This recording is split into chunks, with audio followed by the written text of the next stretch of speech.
I was doing a play on Santa Monica Boulevard, a respected theater, although some people called it a toilet. And Leonard came to see this play where I was a Russian peddler in the freezing Buffalo, going from door to door with this Russian hat on, having great difficulty with the language, and selling what I call a fruit flute. A fruit flute, you screw it into a potato and it comes out a ribbon, and you make a beautiful design and it's great. But I had more difficulty with the language. And it was a very endearing story, and so many people in the audience could identify with immigrants and people having difficulties in the country and trying to find a way to make a living, working out of poverty, discovering that the streets are not paved with gold. And I worked my way into this family of an optometrist, and I had a great relationship with his daughter. And it was very comedic and very sweet. And Leonard came to see it, very tall Leonard. And after the show, very low ceiling, Leonard came backstage. His head was kind of scraping against the ceiling. And he said, "I think you're terrific. We're going to work together." And I was used to people saying something like that, and I was saying to myself, sure, work together, right. Well, it takes a while to get out of character, and when Leonard came back, I was probably still Moshe Golub from Grobny Gubernii, and thinking in Russian, and maybe translating as I was going along and saying, look, everything in life is a risk. So, yes, Leonard called me the next day and I said, "How do you do, Mr. Stern? It's a great pleasure to talk to you." Showing that I wasn't that guy anymore. Within 2 years, he created the role of Siegfried for me, and we became very dear friends. This is 1962, and we're still friends today. And he's one of the golden moments in my life, Leonard Stern. And the name of my corporation is Leonardo Players, Inc. Thank you, Leonard. I went to NYU and I had a very formal, classic Shakespeare, Shaw, Barrie training. And I found that nobody was buying me as a Shakespearean actor, and it took California doing arena theaters to kind of quiet the technique down and get it to be a little more casual. But it wasn't until a fateful day that I had this agent at the time that would send me up for parts that had already been cast. It was a very negative kind of a thing. So one day he sends me up to CBS Television City, and the casting lady there, Marilyn Budgeon, says, "I'm sorry, the part you're up for," and we said it together, "has already been cast." I said, "Well, thank you very much," and I was on my way out. And what she said next was as fateful as anything in my life. She said, "Mr. Kopell, as long as you're here, would you like to read for Pablo?" And I was saying, "Pablo?" And on my way in, I had seen 5 guys who could have been Pablo or Jesus or Juan or anything, Latinos.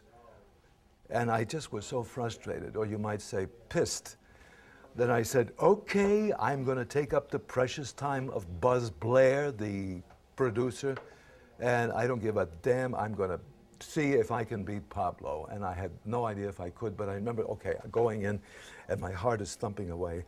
I said, Jack Parr has Jose Melis, 1961, and Jose Jimenez, Bill Dana has Jose Menes, and I'll do them. I didn't know if I could. And I went into his office just fired up with frustration and anger and piss and vinegar. And I nailed it. It was like I was flying high. And for the next 4 months of my life, I'm playing Pablo, and I'm threatening ladies, and I'm being mean and everything. And I remember Harvey Korman came in to play a detective. One day Harvey Korman came in. And we'd had a beer afterwards, and he said, "I thought that you were Mexican." I said, "Well, that's because I talk like this, and because I do the accent, it sounds like I could be, but I'm not. I'm a nice Jewish boy from Brooklyn. That's what I am, and that's what I'm going to remain. Unless they give me a check, then I'll be anything I want to be." I can play anyone on the planet, any voice on the planet, any accent on the planet. It was a big stretch for me later on in life to do Love Boat. Very difficult to actually play myself. So I was a little trepidatious meeting Don and working with Don, especially since I felt on thin ice because I had no contract. But there was an immediate acceptance and welcoming comedically with Don. And I was so grateful for that because I mean, Siegfried was way out on a limb. He was very, very strong in the approach. And Don said later on, Siegfried sets me up, where you come at him very strong with a setup, and he could deliver his punchline, and I got to do punchlines. So it was a very, very happy experience. Don had a bit of a reputation for sometimes usurping the director, but I say this to anybody who is a fan of Get Smart, you will never know the pressure of being the title role in a television series, knowing that you must deliver every week, be funny. It's inhuman pressure, and Don handled it extremely well, although sometimes he got a little testy, he got a little impatient if somebody didn't know as much as he knew about it. But later on, afterwards, and one of the pictures that I have just shows the sweetness of our relationship. He just became the dearest man, and it was always, didn't we have a good time? Mel had just come back from a tour of Italy, and we said, Mel, everybody gathered around Mel, the mentor, the great Mel Brooks. You know, we'd had a 2,000-year-old man going around in our minds.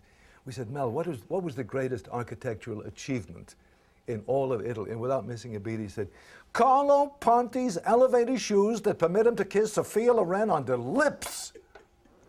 Mel Brooks, it was like, it just, boom, comes out. I didn't have my first child until I was 64. And going back, and this goes back to Mel, Mel is a spritzer. He's a tumbler and a spritzer, and I'm sure everybody knows what that means. But he asked me when we were doing Get Smart, he said, you got any kids? I said, no, I don't. He said, read the manual, read the manual. So I read the manual. I love you, Mel. I need work. Well, the classic training, I think I was trying to compensate for a Brooklyn accent, and I think it had to do with really wanting to make a living, because nobody was hiring me as that Shakespearean actor. And even my mother said, my mother said, Bernard, I don't understand.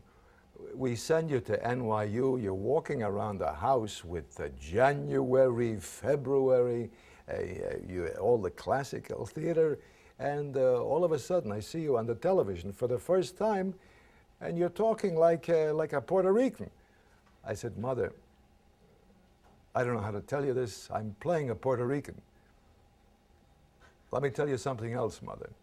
For the first time in my life, I have a job on television. I'm getting checks. The checks are clearing. Do you understand this? He said, oh, this I understand. Siegfried's relationship with Agent 86, it was just as terrific as anything could possibly be. It was a little Abbott and Costello. It was a little, I don't know, it was a little Dean Martin and Jerry Lewis, but it had a certain bite to it. And this is what Don liked, and that was the character that came out of me. It had a force and a bite and a sort of attentive, compelling sort of focus.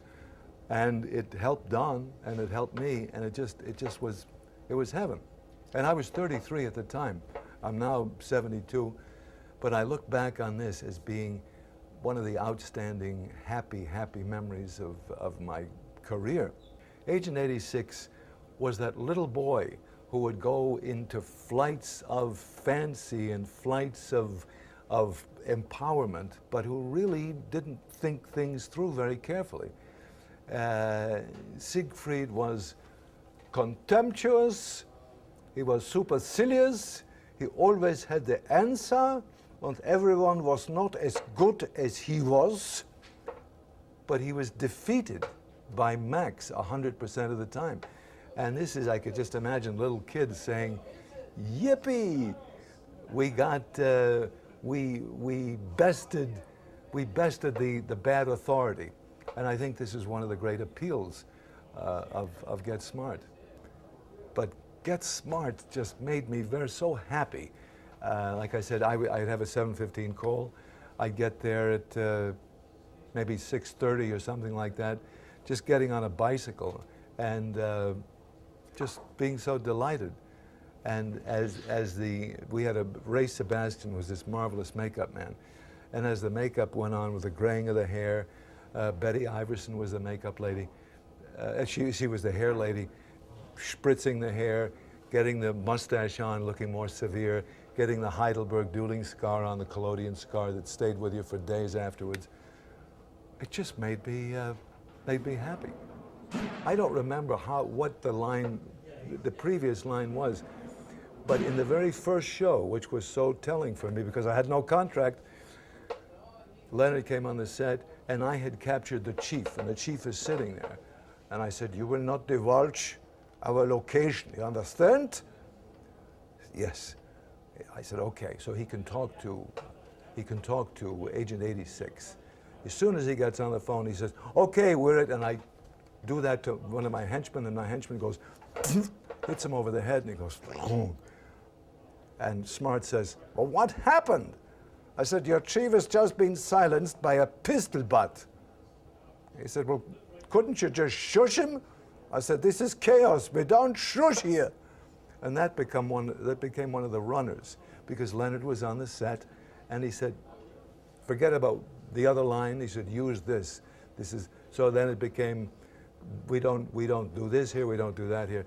There was another sequence where in Snoopy Smart and the Red Baron, Don and Barbara discover this World War I biplane that I've been using to destroy the potato crop of the United States. All of these plots. And he comes into the barn, and the plane is covered with straw and hay. And he said, "So that's the plane you used to poison the crops?" And I said, "Exactly.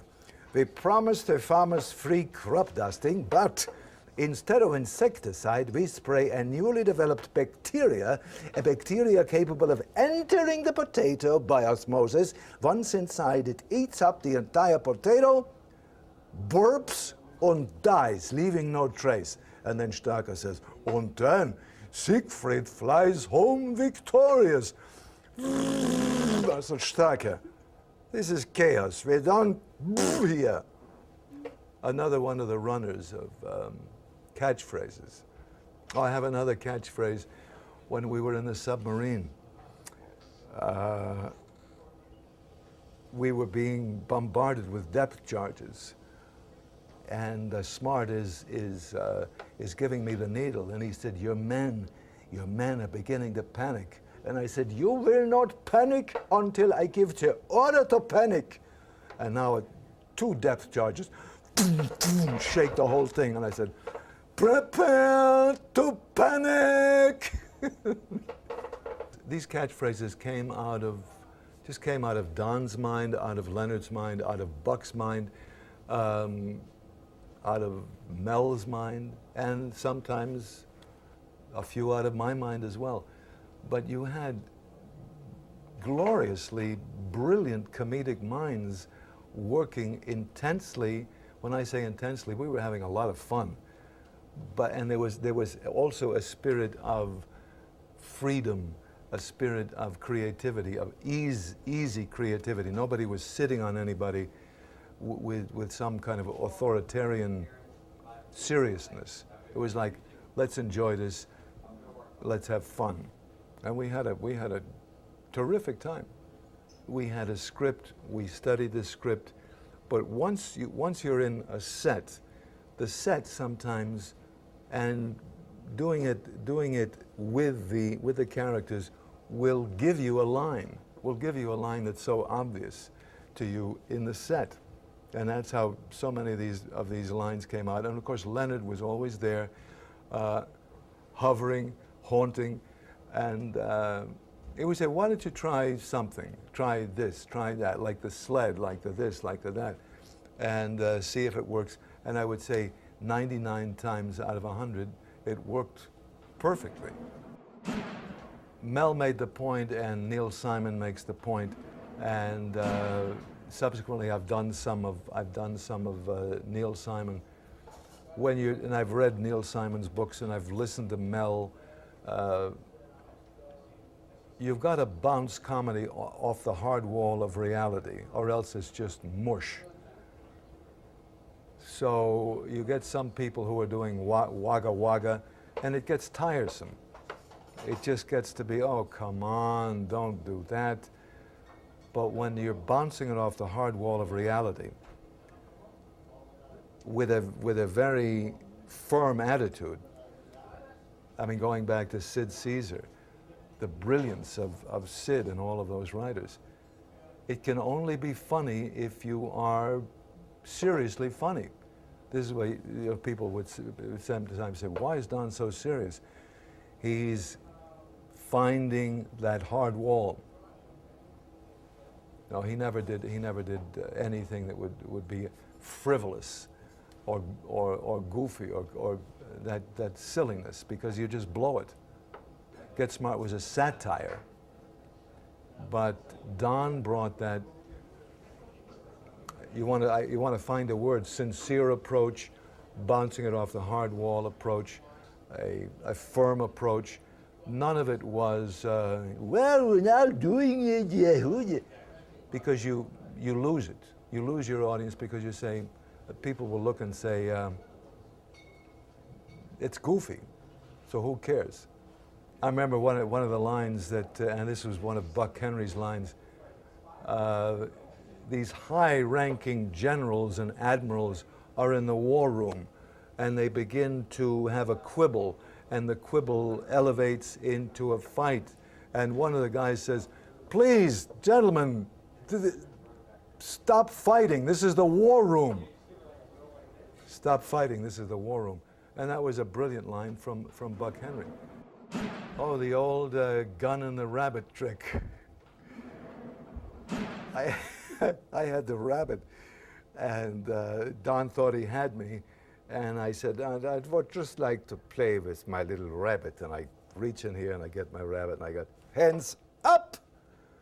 And he said, the old gun and the rabbit trick, the second time today. Or some goofy thing like that, but it was all done. Or in Schwartz's Island, the great huge, oh, it started up like this, huge magnet. And Siegfried had this thing where he would magnetize all in this insane plan of his. He was going to get all of the ships from the Sixth Fleet and pull them down into the bottom of the ocean. And he did it with this giant magnet, pointing it down and pulling the ships together. And I came up with the chief, because the chief was wearing one of these old diving apparatuses. And I got the chief with a clunk, and he came up, and I captured him. Don and I were asked to do in the late 90s a commercial for a diabetes product, but through Johnson & Johnson, and we got together And as always, every time we'd see each other at the Playboy Mansion or here or there at a social thing, it was always such a happy coming together. Looking back at the times we had, I mean, one of the things we always laughed about, where he was pretending to be Major Kessler.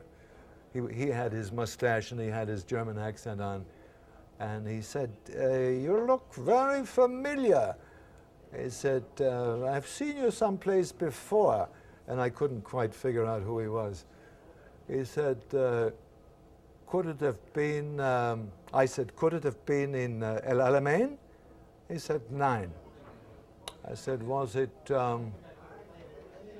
the Italian campaign?" He said, "No." I said, "How about Berkeley?" And he did his famous Berkeley take where he has his drink and he goes, I said, "How about Berkeley?" And he goes, it was one of those amazing takes where he has the drink and he's like, whoa. I didn't have my first child until I was 64. When Don found out that I had the child that I was hoping for, when we did this commercial for diabetes for Johnson & Johnson, he got down on his knee. He was still well at the time, and he said very closely to Adam, he said, "Your daddy's been waiting a long time for you." And that showed his heart and his sweetness. Just that, saying to Leonard, I'm very grateful for that day that you came to see me in the 49th Cousin and thought enough of me, trusted me enough to cast me as Siegfried. I know some of the older actors, as I said, I was 33 at the time, got a little pissy about that